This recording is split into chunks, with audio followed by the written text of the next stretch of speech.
The story of The Lion, the Unicorn, and Me is the story of the animal community who decide that there must be a representative to escort Mary to the manger for the Nativity.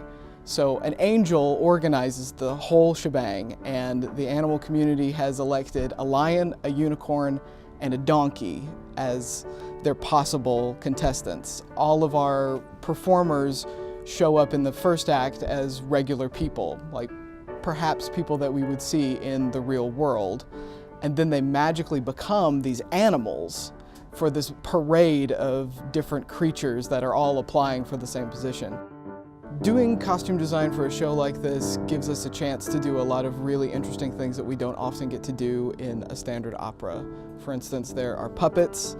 It's designed towards children, so we get a chance to have a lot of fun. The starting point came from the children's book. It has a lot of really beautiful illustrations in it, and I used that for a lot of inspiration. I figured it's a show marketed towards kids. We need to make it really lush and really vivid. I was thinking about things that I would want to see as a kid, things that would captivate my attention. The main characters are the lion, the unicorn, and the donkey, of course, and they all have really specific looks. The unicorn I took straight off of runway fashion and put in a little bit of Lady Gaga, but also a little bit of vintage Adam Ant. She has a mohawk as her mane. Her horn is made out of her hair that's twisted up into a wire, and there's glitter and gold all over her. Contrasting with her is the lion, who is very regal, but he's very wild at the same time. So he has lots of manipulated animal prints and furs and really dense bullion gold.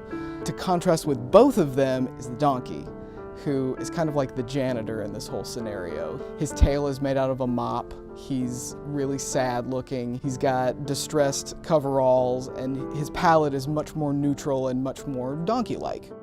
Once you figure out who the artist is, you can tailor things to them. Like, for instance, Solomon Howard is our lion, and he's a very tall, very regally carried gentleman. So I took my inspiration for the lion being in a uniform from his own regal posture. Some unique things about the puppets for the show is that they're mostly made out of soft parts. So unlike some different styles of puppetry, most of the animals' bodies are made up of fabric draped over their human operators.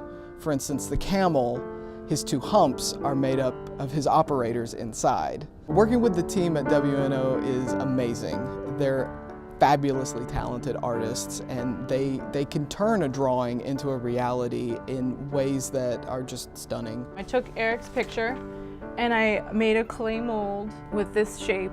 And then I took the Vera form, which you see in here, and when you heat it up, it gets really soft and can be manipulated and molds and takes all these curves and shapes that the camel head is. And once it does get cool, it hardens, and it's really hard and sturdy, and covered it with fabric, and then attached the broomstick and added personality to it with eyes and hair and ears. The lizard hat that we're working on right now has a mohawk that gives the impression of the spines of an iguana.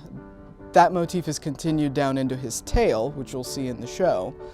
And these big headphones that are situated on his head are going to be his eyes. So they're made out of headphones like you would see someone wearing out on the street, but they've got an imaginative turn on them. I wanted there to be a sense of inspiration from the regular world, so that a kid can come see the show and see these really imaginative things and then go out in their real world and think about that guy on the bus that could totally be a hippopotamus. When kids come to see this show, I hope that they're blown away by just the cool things that are on stage. But more importantly, I hope that they really get the message that it doesn't matter where you come from or what you do, it's how you do it. And perseverance is key.